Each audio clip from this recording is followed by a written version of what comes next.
रणनीति अब जन की हो रही है, समस्त बिहारियों की नीति हो रही है और इस वजह से ये रणनीति अब सबसे बड़ी होने वाली है। हमारे पार्टी का नाम सुने तो उसका नाम है जन स्वराज, जो जन की पार्टी है। अगर आप हमारे आदरणीय प्रशांत किशोर जी की स्ट्रैटेजीज़ को देखें तो 2014 आपको याद रहेगा कि सबसे भावी प्रधानमंत्री को उन्होंने ही दिया। तो आपको लगता है कि 2025 में एक अच्छा मुख्यमंत्री आपको नहीं देंगे?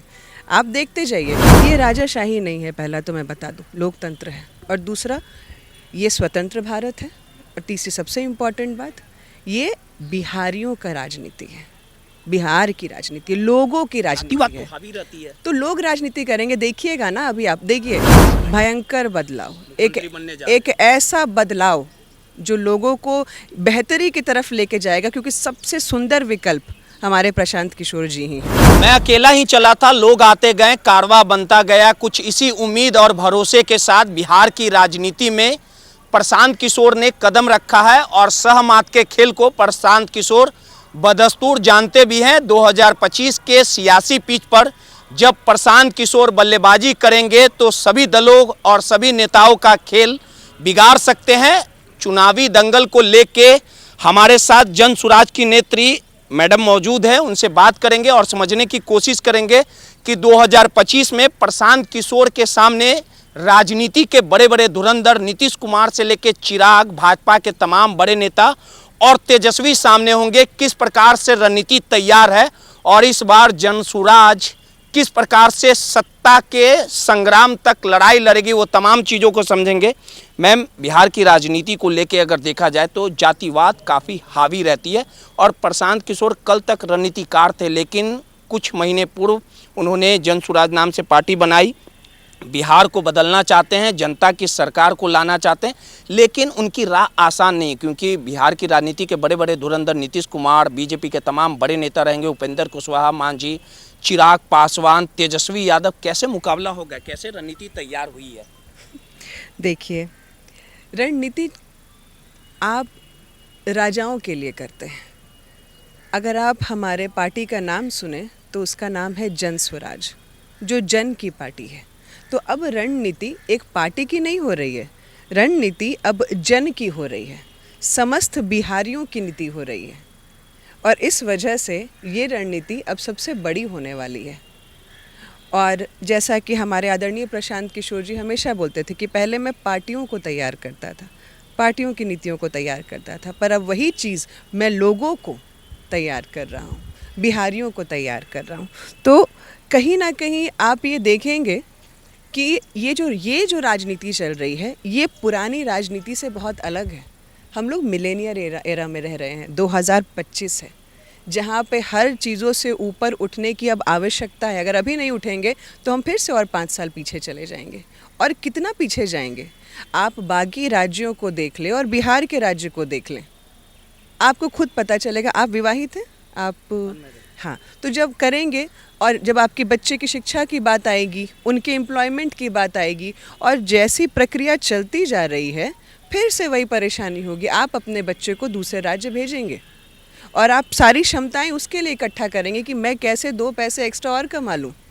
तो मैं ये सोचती हूँ कि जैसे दूसरे राज्यों में अपने बच्चों के लिए, अपने युवाओं के लिए उन्होंने इतना कुछ ढांचा तैयार कर दिया है, तो बिहार में क्यों नहीं? और अब समस्त राज्यों के कंपैरिजन अब बिहार की बारी है। एक सवाल ये भी उठता है मैडम कि जिस प्रकार से बिहार में जो 243 सीटों पे चुनाव होगा, इसको लेके पिछले तीन दशकों से देखा जाए तो लालू यादव का भी साम्राज्य रहा है, नीतीश कुमार का भी साम्राज्य रहा है, लेकिन जो बिहार में स्थितियां होनी चाहिए थी, जो उद्योग धंधे लगने चाहिए थे, वो उद्योग धंधे नहीं लग पाए। आज भी शिक्षा के लिए यहाँ के बच्चे जो हैं वो बाहर पढ़ाई करते हैं और बिहार की अगर खासियत की बात कर ली जाए तो बिहार का एक अलग पहचान रहा है, एक अलग इतिहास रहा है।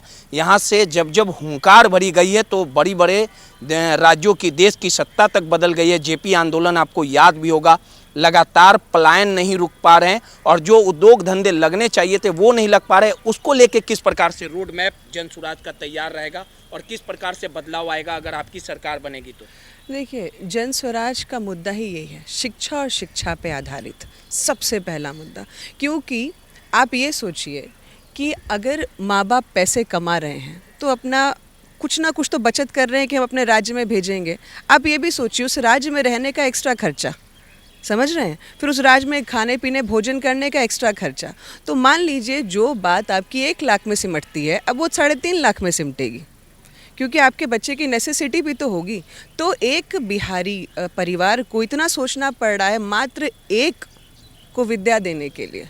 तो ये जो चीज़ है जो हमारे आदरणीय प्रशांत जी ने सोच लिया कि वही पूंजी यहाँ पर लगे, वही अच्छी शिक्षा का प्रावधान यहाँ पर हो ताकि बच्चे बाहर ना जाएं, और जो पैसा बचेगा वो आपके ही काम आएगा, पहला।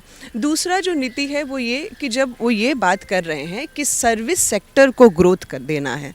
आप देखिए, अगर मैं एक राज्य की भी बात करूं तो आप बैंगलोर को देख लीजिए, ठीक है। सर्विस सेक्टर ट्रेंड जो जिसको बोलते हैं ना राज्य अपने आप को बताना, वो उन्होंने कर दिखाया है। सारे कॉल सेंटर्स वहाँ पर हैं। यूपी पैटर्न फॉलो कर रहा है, अभी कॉल सेंटर्स वहाँ पे भी बन रहे हैं। तो बिहार में ऐसा क्यों नहीं हो सकता है? मैंने अपने पिछले इंटरव्यू में भी यही कहा था कि जितना सर्विस सेक्टर स्ट्रॉन्ग रहेगा और जो हमारे आदरणीय प्रशांत किशोर जी की सोच है वो सोच भी यही है कि सर्विस सेक्टर को खींच करके लेकर के यहाँ आए, अपने आप बिजनेस, अपने आप व्यापार बूम कर जाएगा। और शिक्षा तो आपको पता ही है, बच्चों में शिक्षा को देना ही है महत्व, उनके पर्सनालिटी को डेवलप करना ही है। वो अपॉर्चुनिटी वो बाहर जाके क्यों ले जब हम लोग खुद ही दे सकते हैं।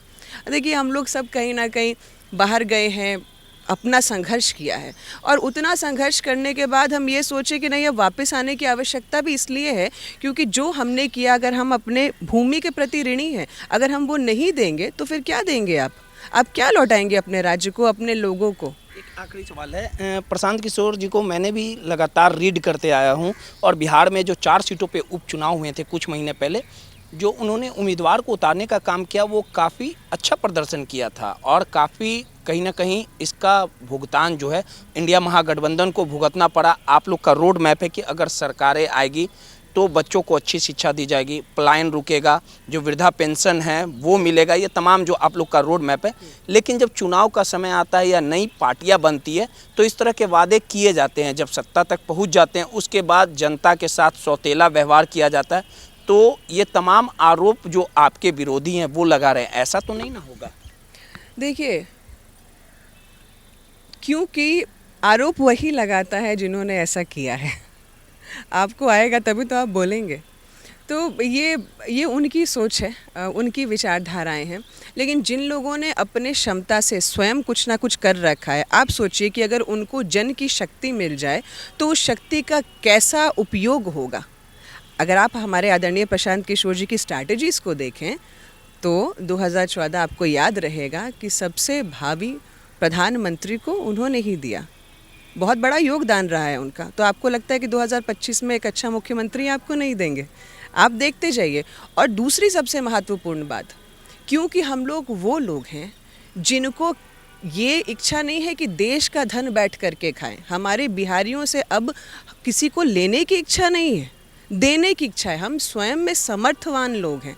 अगर आप उनकी पूरी टीम का बिल्डअप देखेंगे तो आपको ये पता चलेगा कि अपना सब कुछ झोंक देंगे वो लोग, लेकिन अब बिहार के लिए करेंगे। पता है क्यों? एक सबसे बड़ी बात जो ये सभी लोग ये सोच रहे हैं, और मैं तो देश विदेशों में घूमती हूँ और मैं सही मायने में ये सोचती हूँ, जब विदेश से लोग वापस आते हैं ना तो रहने के लिए कहाँ जाते हैं? दूसरे राज्यों में। वो बॉम्बे चुनेंगे या दिल्ली चुनेंगे, यही जगह चुनते हैं वो उनका रिटायरमेंट प्लान है। बिहार क्यों नहीं चुनते हैं? वो बहुत कम परसेंटेज के लोग हैं, क्योंकि वो बोलते हैं ऐसा लाइफस्टाइल नहीं है, ऐसा इंफ्रास्ट्रक्चर नहीं है, ऐसी डिटेलिंग नहीं है वहाँ पर। तो बात वहीं पर आकर के फंसती है कि आप फिर क्या करेंगे? वापस जब आएंगे तो आपका मुद्दा क्या रहेगा? लेकिन एक आखिरी सवाल है, नरेंद्र मोदी बड़े चेहरे हैं, तेजस्वी यादव और लालू यादव भी रहेंगे, अपने बेटे को मुख्यमंत्री बनाने के लिए लगातार प्रयासरत है। इन बड़े चेहरों के सामने अकेले चुनाव लड़ना, एनडीए में बड़ा लोग है, बड़े कुनबे हैं, इधर इंडिया गठबंधन में मुकेश सहनी है, सीपीआई है, कांग्रेस है, तो आखिर अकेले चुनाव प्रशांत किशोर लड़ेंगे तो कुछ ये डिसीजन आपको डिफिकल्ट नहीं लगता है कि देखिए सहयोग के साथ लड़ा जाए तो एकता में ताकत होती है, या आने वाले चुनाव में कुछ ऐसा डिसीजन लिया जाएगा? चिराग से भी उनकी नज़दीकी है। ये राजाशाही नहीं है, पहला तो मैं बता दूं, लोकतंत्र है। और दूसरा, ये स्वतंत्र भारत है। और तीसरी सबसे इम्पोर्टेंट बात, ये बिहारियों का राजनीति है।